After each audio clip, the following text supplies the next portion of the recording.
তোমাকে ডাকি যদি একবার আল্লাহ, আমাকে কাছে টানো বারবার।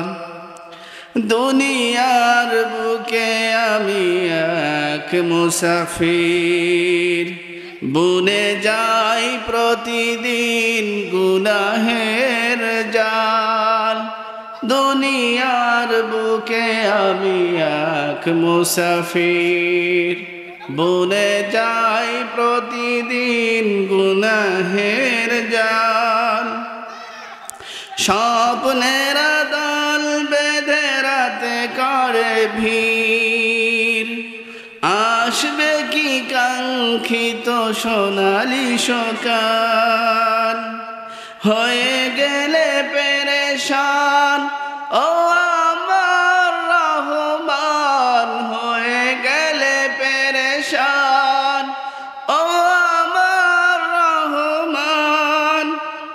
জিকিরে হতে দিও একাকার আল্লাহ, তোমাকে ডাকি যদি একবার আল্লাহ, আমাকে কাছে টানো বারবার।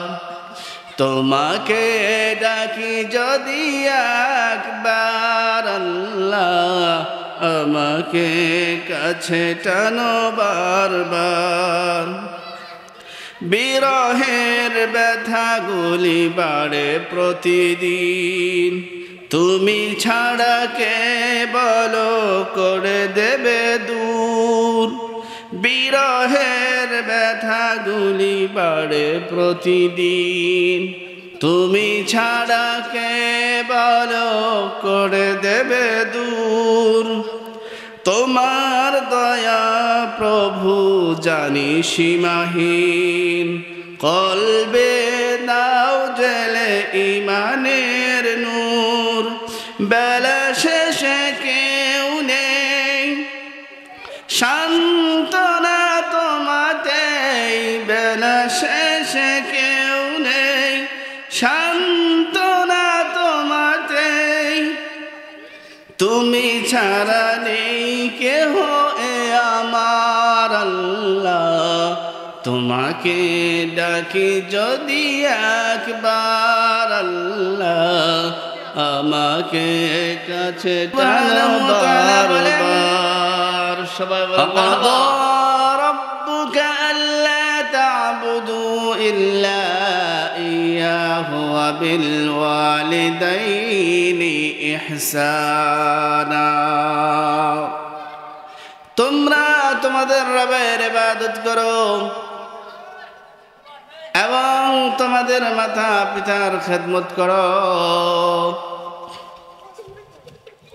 আল্লাহ সুবহানাহু ওয়া তাআলা ইরশাদ করতেছেন, ইরশাদ হচ্ছে ওয়াকাদা রাব্বুকা আল্লা তা'বুদু ইল্লা ইয়্যাহ। তোমরা তোমাদের প্রতিপালকের ইবাদত করো। আল্লাহ সুবহানাহু ওয়া তাআলা নিজেই তার ইবাদত বন্দেগী করার জন্য আদেশ করতেছেন এবং আল্লাহ সুবহানাহু ওয়া তাআলা বলতেছেন, আমার ইবাদতের পরেই তোমরা তোমার পিতা মাতাদের খেদমত করো। বলেন সুবহানাল্লাহ। এ মুসলমান ইমানদার, কুড়িপাড়ার মুসলমানবাসী, আল্লাহ পাক রব্বুল আলামিন বলেন, তার জলিলুল কদর সাহাবী হযরত আলকামা রাদিয়াল্লাহু তাআলা আনহু রাসূল করিম সাল্লাল্লাহু আলাইহি ওয়াসাল্লামের ঘনিষ্ঠ সাহাবী, জলিলুল কদর সাহাবী, কিন্তু সারা জীবন রাসূল করিম সাল্লাল্লাহু আলাইহি ওয়াসাল্লামের সাথে থেকেছেন। সাথে থাকার পরেও এত বড় মর্যাদাপূর্ণ সাহাবী, অথচ মৃত্যুর সময় তিনার জবানের মধ্যে কালেমা আসতেছে না। হাদিসের কিতাবের মধ্যে এসেছে, আলকামা রাদিয়াল্লাহু তাআলা আনহু অত্যন্ত অসুস্থ অবস্থায় 3 দিন যাবৎ বিছানার মধ্যে কাতর হয়ে পড়েছিল। এত মুমূর্ষ অবস্থায় কিন্তু তার জবান থেকে মুখ দিয়ে কালেমার আওয়াজ আসতেছে না, কালেমা পড়তে পারতেছেন না। এই খবর রাসূল করিম সাল্লাল্লাহু আলাইহি ওয়াসাল্লামের কাছে পৌঁছানো হলো। রাসূল করিম সাল্লাল্লাহু আলাইহি ওয়াসাল্লাম বললেন যে আলকামার পরিবার পরিজন কারা কারা জীবিত রয়েছে, তার বাবা মা এবং তার পরিবার পরিজন কারা কারা জীবিত রয়েছে তাদেরকে আমার কাছে আনো। তাদেরকে সংবাদ দেওয়া হলো আলকামা রাদিয়াল্লাহু তাআলা আনহুর পরিবারের মধ্যে তার মা জীবিত ছিল আর তার স্ত্রী ছিল। তার মা এবং তার স্ত্রীকে খবর দিলে তেনারা রাসূল করিম সাল্লাল্লাহু আলাইহি ওয়াসাল্লামের সম্মুখে আসলেন। আসার পরে আলকামা রাদিয়াল্লাহু তাআলা আনহুর মাকে জিজ্ঞাসা করলেন, ও সাহাবী আলকামা রাদিয়াল্লাহু তাআলা আনহুর মা, আপনি বলেন আপনার আলকামা কেমন ছিল? আপনার আলকামার দ্বারায় আপনি কোনো কষ্ট পেয়েছেন কিনা? আলকামা রাদিয়াল্লাহু তাআলা আনহুর মা বলতেছে, ইয়া রাসূলুল্লাহ, ইয়া হাবিবাল্লাহ, আমার আলকামা যখন ছোট্ট শিশু বাচ্চা ছিল তখন আমার আলকামার বাবা ইন্তেকাল করেছে। আমি একা আমার এই আলকামাকে বুকে জড়িয়ে আমি আমার জীবনকে পরিচালনা করার সাহস জুগিয়েছি এবং আমি সেই ছোট্ট আলকামাকে নিয়ে আমার জীবনকে বিসর্জন দিয়ে আমি আমার আলকামাকে মানুষ করেছি। ইয়া রাসূলুল্লাহ, ইয়া হাবিবাল্লাহ, আমি খুব কষ্ট করেছি, অন্যের বাড়িতে দাসীর কাজ করেছি, আমি অত্যন্ত কষ্ট করে উপার্জন করে আমার আলকামাকে আমি মানুষ করেছি। ইয়া রাসূলুল্লাহ, আমার আলকামা সুন্দর একটা নেক সন্তান হিসেবে গঠিত হয়েছিল। এরপরে আমি যখন আমার আলকামাকে তার বিবাহর জন্য আবদ্ধ করে দিয়েছি, আলকামার বিবাহ দেওয়ার পরে আলকামা যখন তার সঙ্গী পেয়েছে, বিবাহ করা স্ত্রী যখন পেয়েছে, স্ত্রী পাওয়ার পরে আলকামা তখন আর আমার কথা শোনে না, আমার কথা না শুনে শুধু স্ত্রীর কথাই শোনে আর স্ত্রীকেই দেখাশোনা করে। আমি মা হিসেবে আমার কোনো দেখাশোনা আলকামা করতো না, এমনকি আমাকে ডাক পর্যন্ত ডাকতো না। আমার সম্মুখে এসে যে আমাকে একটা মা বলে ডাকবে এ ডাকটা ডাকতো না। ইয়া রাসূলুল্লাহ, ইয়া হাবিবাল্লাহ, মা হিসেবে আমি আশা করেছিলাম আমার সন্তান বড় হবে, আমার সমস্ত কষ্টগুলো দূর হবে। কিন্তু আমার আলকামা বড় হওয়ার পরে শুধু বিবির কথা শুনেছে, তার পরিবারের কথা শুনেছে, আমার কোনো খোঁজ খবর আলকামা রাখে নাই। যার কারণে মা হিসেবে আমার অন্তরে অনেক কষ্ট লেগেছে, আঘাত লেগেছে।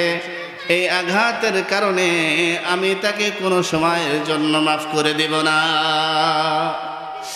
রাসূল করিম সাল্লাল্লাহু আলাইহি ওয়াসাল্লাম তরুণ সাহাবীদেরকে ডাক দিলেন, যুবক সাহাবীদেরকে ডাক দিলেন আর নির্দেশ করলেন, ও আমার সাহাবীরা, তোমরা জলদি করে শুকনো লাকড়ির ব্যবস্থা করো আর আগুনের ব্যবস্থা করো। এখনই দ্রুত আলকামাকে পুড়িয়ে ভস্ম করে দিতে হবে, ছারখার করে দিতে হবে।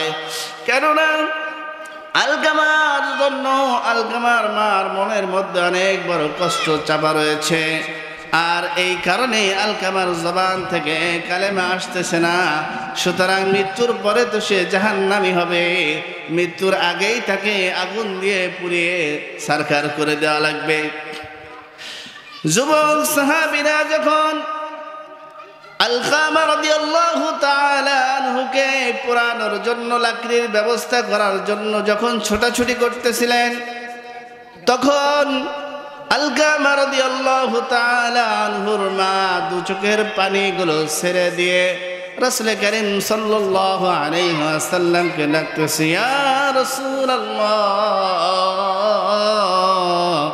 ইয়া হাবিবাল্লাহ, ইয়া রাসূলুল্লাহ, আপনি আলকামাকে আগুনে পোড়াবেন না, আগুনের কোনো ব্যবস্থা করবেন না। আমি আলকামার মা, আমি আমার সন্তানকে আমার জীবন দশায় আগুনে পোড়াইতে দেব না।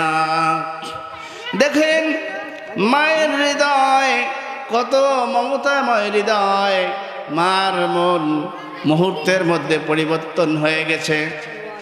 এবার আলকামা রাদিয়াল্লাহু তাআলা আনহার মা বলতেছে, ইয়া রাসূলুল্লাহ, আমি আমার আলকামাকে মাফ করে দিয়েছি, আমি আমার আলকামাকে ক্ষমা করে দিয়েছি, আপনি আলকামাকে পড়ানোর কোনো ব্যবস্থা করবেন না ইয়া রাসূলুল্লাহ। এদিকে আলকামার মা যখন বলেছে আমি আলকামাকে মাফ করে দিয়েছি, ক্ষমা করে দিয়েছি, সঙ্গে সঙ্গে আলকামা রাদিয়াল্লাহু তাআলা আনহুর জবান থেকে আওয়াজ আসতেছে, বলতেছেন লা ইলাহা ইল্লাল্লাহু মুহাম্মাদুর রাসূলুল্লাহ। এই জন্য প্রিয় যুবক ভাইয়েরা, আপনাদেরকে দৃষ্টি আকর্ষণ করে বলতেছি, আপনারা যারা মাকে জীবন দশায় পেয়েছেন, কখনো কোনো সময় এমন কোনো কাজ করবেন না যেই কাজের দ্বারায় মা কষ্ট পায়, যেই কাজের দ্বারায় মার মন খারাপ হয়ে যায় অথবা বাবার মন খারাপ হয়ে যায়। আল্লাহ রাব্বুল আলামিন সর্বপ্রথম নিজের রব্বুল আলামিন বলেন, ওয়াকাদা রাব্বুকা আল্লা তা'বুদু ইল্লা ইয়্যাহু ওয়া বিল ওয়ালিদাইনি ইহসানা।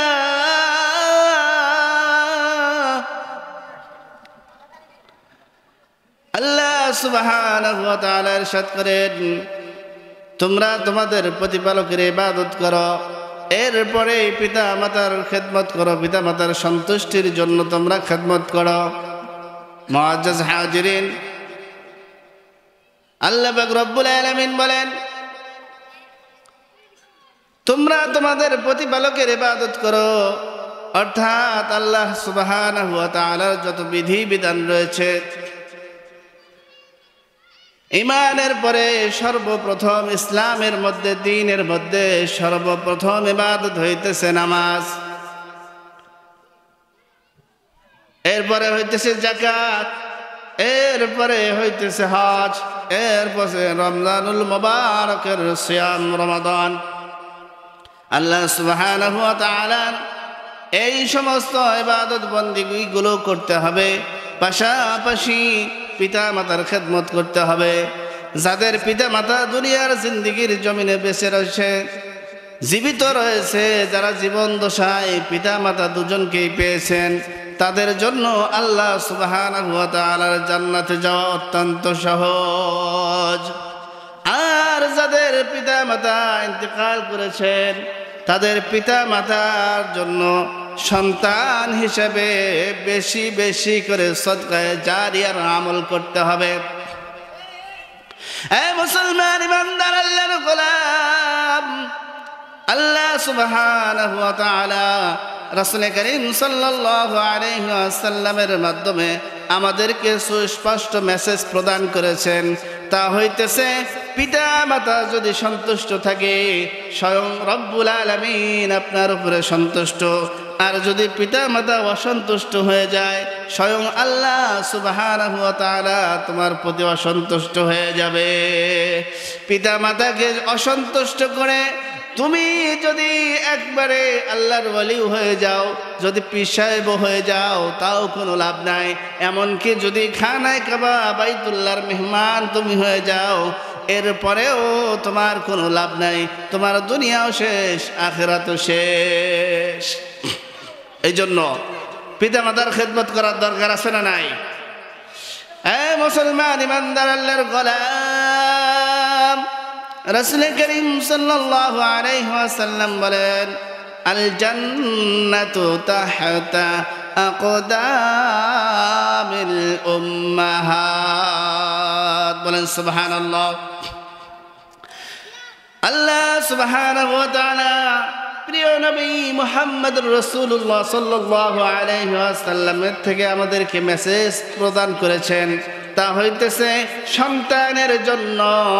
সন্তানের জন্য মা হইতেছে জান্নাত।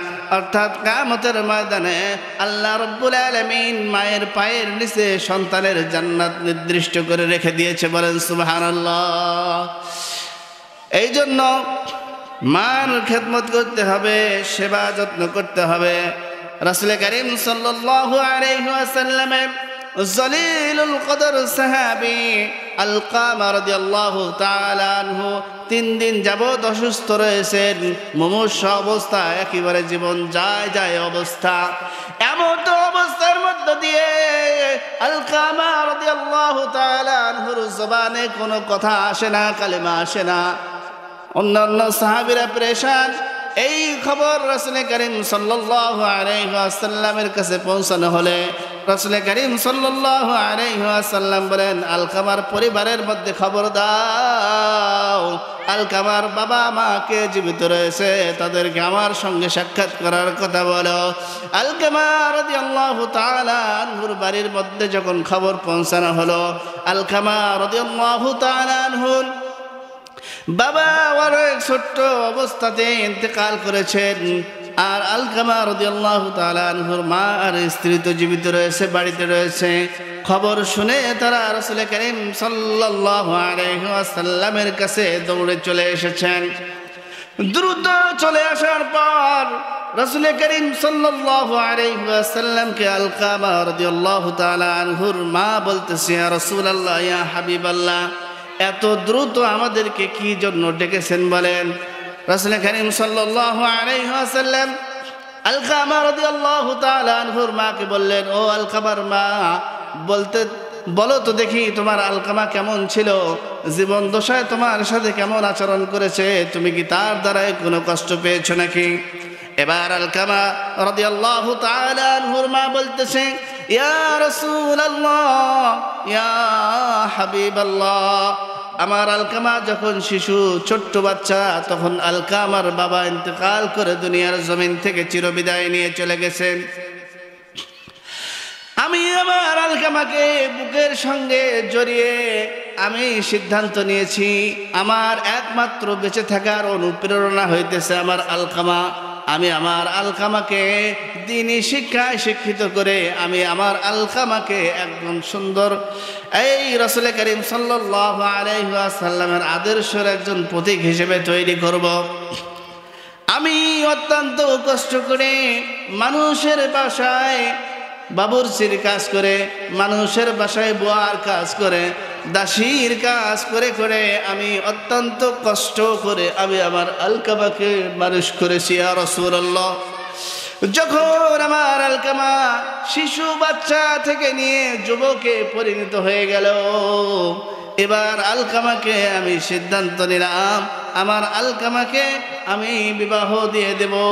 বিবাহ দেওয়ার পরে আমার আলকামা রোজগার করবে, আমার পরিবারটা সুন্দরভাবে চলবে, আমরা সন্তান আর আমি মিলে আমার পরিবারটা সুখ সমৃদ্ধি এবং শান্তি শৃঙ্খলাভাবে আমাদের পরিবারটা সুন্দরভাবে চলে যাবে। ইয়া রাসূলুল্লাহ, ইয়া হাবিবাল্লাহ, আমি যখন আলকামাকে বিবাহ দিয়েছি, বিবাহ দেওয়ার পর আমার আলকামা শুধুমাত্র কেবলমাত্র তার বিবির কথাই শুনেছে।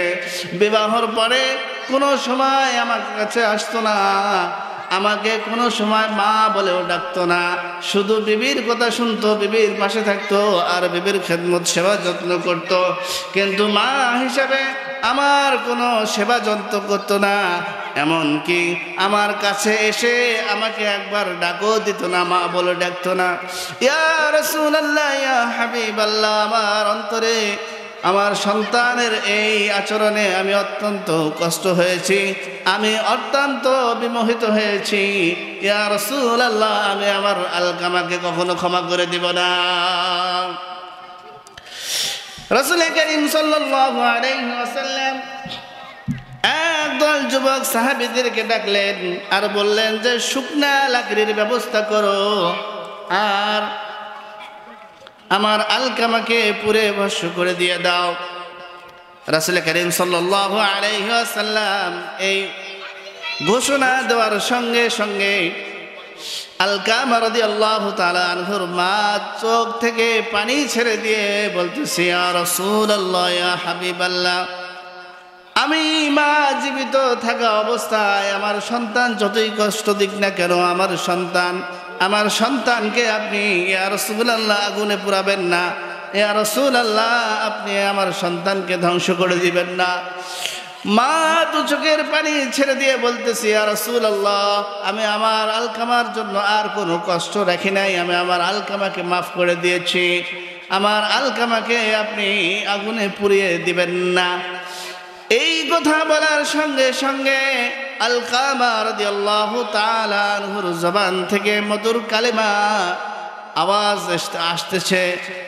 এবার আলকামা রাদিয়াল্লাহু তাআলা আনহু বলতেছে, সকলে আমার সাথে পড়েন, লা ইলাহা ইল্লাল্লাহু মুহাম্মাদুর রাসূলুল্লাহ। এই জন্য মুআজ্জাজ হাজিরিন, প্রিয় উপস্থিতি, একান্ত কুড়িপাড়ার মুসলমান ইমানদার, একান্ত আপনজন আমার ভাইয়েরা, আপনি যত কিছুই করেন না কেন, যত আমল করেন, যত ইবাদত বন্দেগী করেন, পিতা মাতার অন্তরে কোনো সময় কষ্ট দেওয়া যাবে না। কি বলেন? পিতা মাতার অন্তরে কষ্ট দেওয়া যাবে? কথা বলেন না কেন আপনারা? পিতা মাতাকে কোনো সময় কষ্ট দেওয়া যাবে না। পিতা মাতাকে কষ্ট দিয়ে যদি আপনি বাইতুল্লাহ খানায় কাবার যদি ইমাম হন, আপনি যদি একজন আলেম হন, আপনি যদি পীর বুজুর্গ হয়ে যান, এরপরেও আপনার কোনো লাভ আসবে না, উপকার আসবে না। এই জন্য আল্লাহ তাআলার ইবাদত করতে হবে, আল্লাহ তাআলার সাথে কারো সঙ্গে শরীক করা যাবে না, এবং আল্লাহ তাআলার হুকুমগুলোর পরে পিতা মাতার জন্য খেদমত করতে হবে, পিতা মাতাকে সেবা যত্ন করতে হবে, পিতা মাতার খেদমত করা লাগবে। কথা বলেন ঠিক কিনা?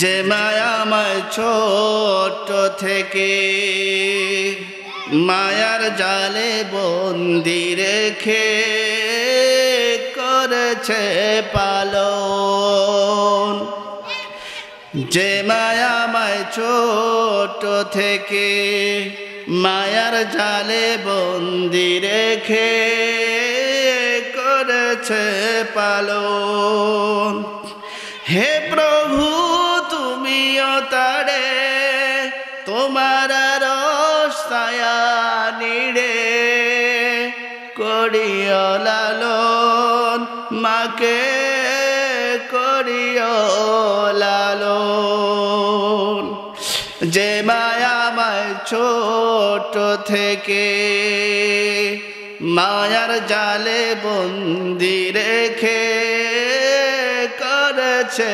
পালন, হে প্রভু তুমিও তারে তোমার ছায়া নিড়ে করিও লালন, মাকে করিও লালন।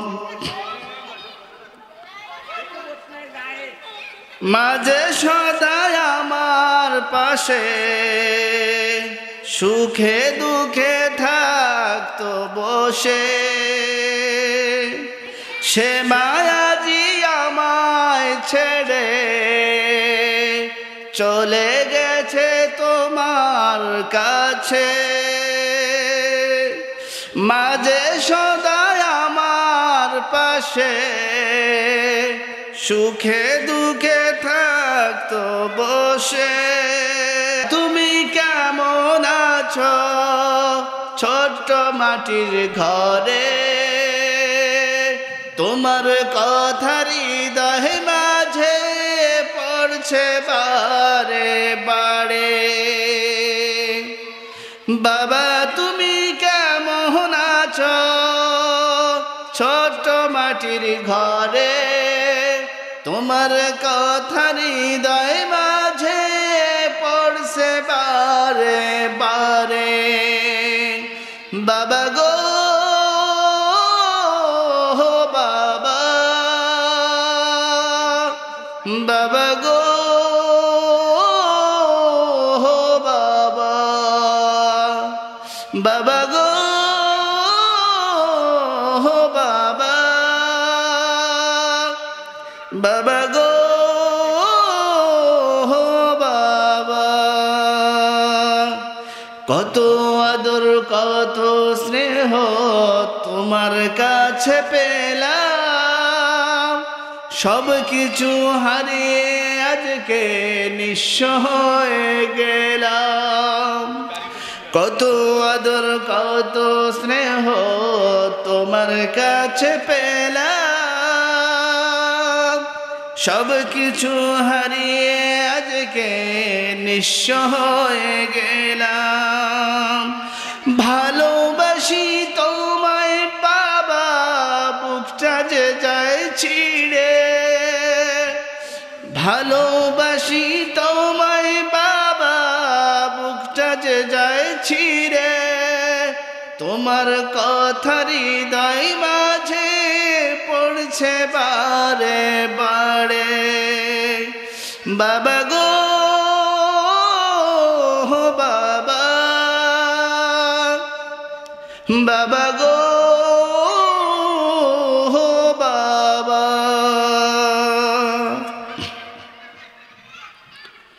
তোমার মতো এত আপন পাই না যে আর খুঁজে, তাই তো আজি ঘুমের ঘরে অশ্রুতে যাই ভিজে। তোমার মতো আপন কেহ পাই না যে আর খুঁজে, তাই তো আজি ঘুমের ঘরে অশ্রুতে যাই ভিজে।